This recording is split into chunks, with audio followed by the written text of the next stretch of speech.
Welcome guys, Brendan here from Terminated Gaming, and we're once again back on World of Warships with another replay.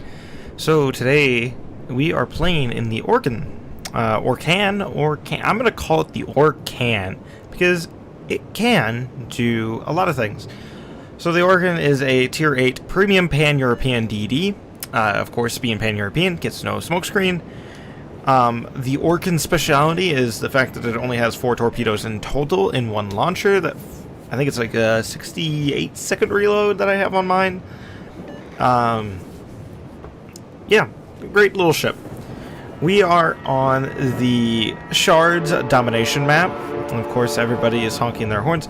Why do I like the OrKan? Well, the OrKan is decently stealthy. Of course, it doesn't get a smokescreen. It has 6 120mm guns and 3 double turrets. It gets a speed boost, which always helps. It gets a heal, not a huge heal. It's a destroyer. 10% of its health is only like 1,500 hit points. And it gets a radar. So the radar is 7.5 kilometers, but a lot of destroyers that spot you are going to be well closer than that because the OrKan's detection range is 5.9. So you get a, if my math serves me right, 1.6 kilometer gap between your detection and the enemy and your radar. So you see your detection go off, you radar, and that DD is now spotted no matter what they want. So it's kind of like having a hydro and then sitting in a smoke screen. You can push that smoke screen relatively safely and eliminate the target. So that's why I like the OrKan. You know, not having that smoke screen is fine as long as you don't get detected as much. So I'm trying to play as the scout for my team. That's how I like to try to play destroyers, is be a scout and try to do damage where I can. Of course, I get spotted here. It's the Chum-Mu, so I start shooting. 6 shells. Terrible shot. I mean, I'm just really bad at it. So I pop my radar, and yeah, he's now spotted, but I'm no longer able to shoot him. So that was kind of a bad radar pop on my end. Granted, he's going to get bullied pretty hard here. People are actually shooting at him, and I am as well. So my radar is about to expire now. He's still traveling too fast for his smoke screen. I ended up popping some torps off towards the Jean-Bart. The 12-kilometer torps, he was at 11.5, but sadly those will not connect as he is reversing. OrKan's gun's pretty accurate, actually. Not bad, and pretty good turret angles for that rear turret, except my big complaint is it does do 360s.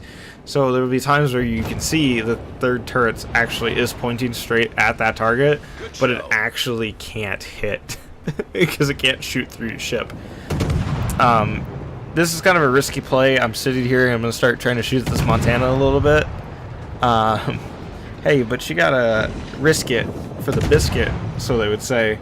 And the guns get a decent amount of, leverage, so just gotta get the range so we can hit the superstructure, so we can actually do some damage with these HE shells. Hopefully set a fire, and there we go. 1 fire, as I asked for it. We did get the solo cap on C.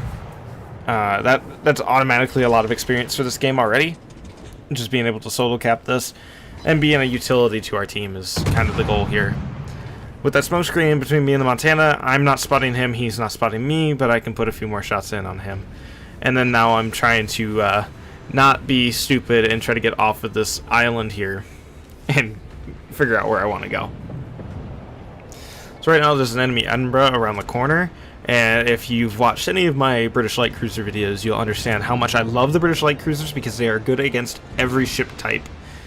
The British light cruisers are good against battleships, against cruisers. Their AP is short-fused AP, creating this amazing situation where it pens armor, but also doesn't overpen destroyers.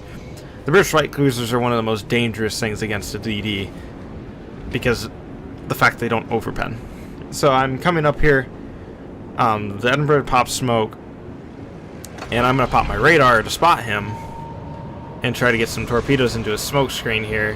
I reloaded AP for him too, but I'm holding my fire here because the enemy Buffalo is right over there, and I do not want to get shot by him or that Des Moines or the Edinburgh. There's a lot of things over here that can just end my day pretty quickly if I'm not careful. So my torps are going in on that Edinburgh, and we kill him because 2 torps hit him. When you sit in a smoke screen, it's a torpedo magnet. Don't forget that. I pop my engine boost here to try to get away from this Buffalo because I'm afraid he's going to radar me because he's almost 100% certain that I'm here. I do decide to open up on him at this range with AP. I felt like I had a good opportunity. But, you know, I'm going to have to actually use my rudder and avoid shells. Thankfully, the Buffalo's turrets turn really slowly, so he's not going to have a great time trying to keep pace with me. But I am trying to, like, actually hit him. I'm getting shot, actually, by somebody right here, and I don't think it was actually the Montana. I think it's the secondaries that are hitting me here. So I stopped shooting, and I just I'm just in a speed boost away. I have 2 things shoot at me, 3 things targeting me, and I just gotta wait for my time to tick away so I can go dark. And there we go. No longer being detected, so it's now smooth sailing here for a minute. Montana is deciding to come out, so I launch torps, and then I proceed to full speed ram right into our Jean Bart. Literally full speed right into his side. T-bone the hell out of the Jean Bart here. That's all my fault. I literally was paying 0 attention to my surroundings and just traveling at full speed. So, at least it wasn't the Notzer and run aground like that Montana did. But he did it, and it was smart because he didn't take a torp for it. And yeah, so no harm, no foul. I almost did get hit by a stray Montana shell there, which was would have been kind of funny.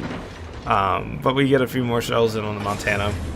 We're only up to 49,000 damage, so you know it's not like this isn't gonna be a spectacular game by any means, but it just shows that the capabilities are there if a player that actually plays DDs well is playing the game, not just some scrub like me who gets lucky. So we're now in the B cap here, and we're finally, with killing that Montana there, our carrier actually killed him. We finally now can cap this uncontested. Now, one of the enemy DDs was killed, and that would be in the Chungmu. And that Thunder is reversing. But there is one other, it's the enemy Oland. One of our team pops radar. I guess he figured that he was being spotted, so it was actually our Seattle, and I think he didn't realize that he's actually being spotted by the carrier. I fire here figuring I wasn't going to get lit, but then I was like, oh, hey, there's something actually within my detection range, or my firing range, and I got lucky with a fire there. Like, my fire chance on the OrKan here has been pretty good. But, of course, a single fire extinguish on that, like, I don't understand. Like, if I do that, I immediately get double fired. But if somebody else does that and I fire at them, I'm not getting fire set on them. So it's people getting fucking lucky with these damage cons of 1 fires instead of just letting them burn. I just get really unlucky, I think is what it is.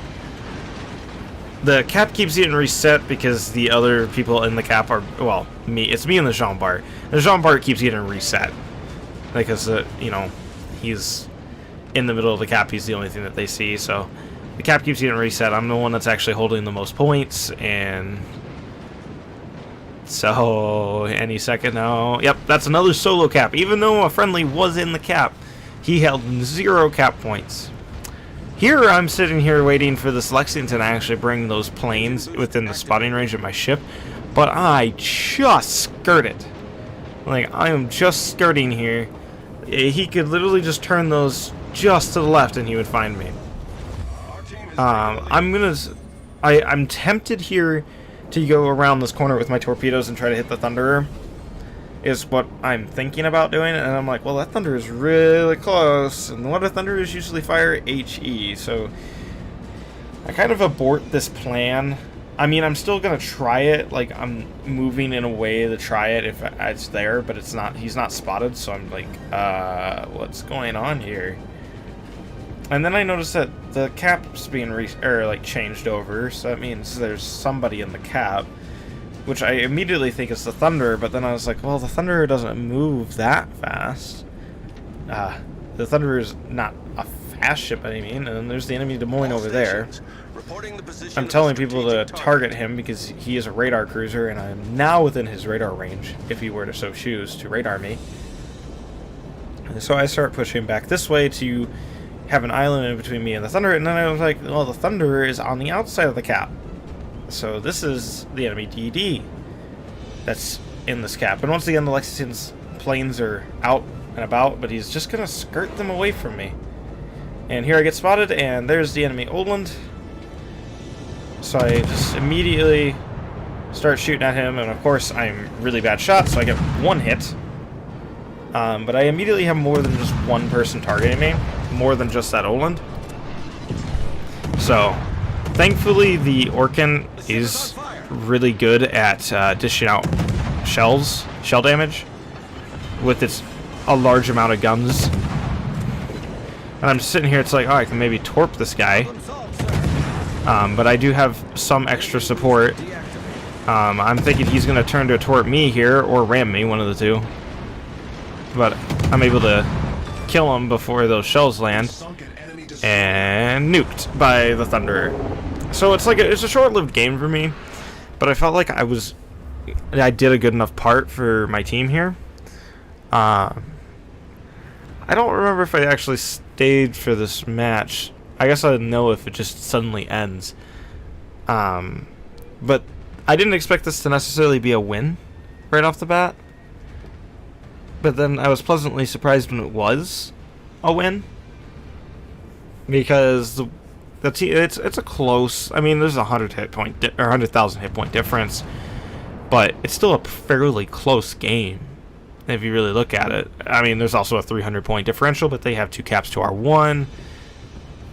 But we're ahead on enough points with how much games left that we would win if nothing else changed. But that Jean Bart has so many guys shooting at him, and nobody really on our team is like isolated. So it's a fairly easy win after this.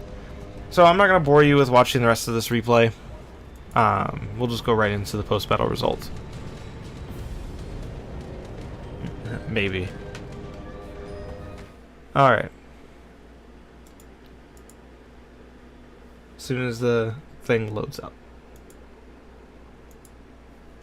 Alright. So, this, of course, like I said, was a win in the OrKan for me.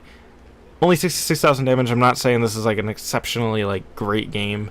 I did run a lot of flags because this is my Sky captain as I'm grinding up the Pan-European DD line. Came top of the team, but that really comes down to those 2 solo caps, and I also had 2 kills. Enemy Thunderer really did a excellent job for the enemy team. He played well, and then our Jean Bart really played well. So, moving on, here's the breakdown of our damage caused. Like I said, not a lot, not one of my most spectacular games, but we were supporting. We were being supportful for our team. Did most of the capping, and made a decent amount of money in the process. So 1.5 million credits, and really good training on my captain. So I hope you guys enjoyed this video. If so, it'd be much appreciated, and I'll catch you guys most definitely on the next one. Peace out. Shut up and sit down.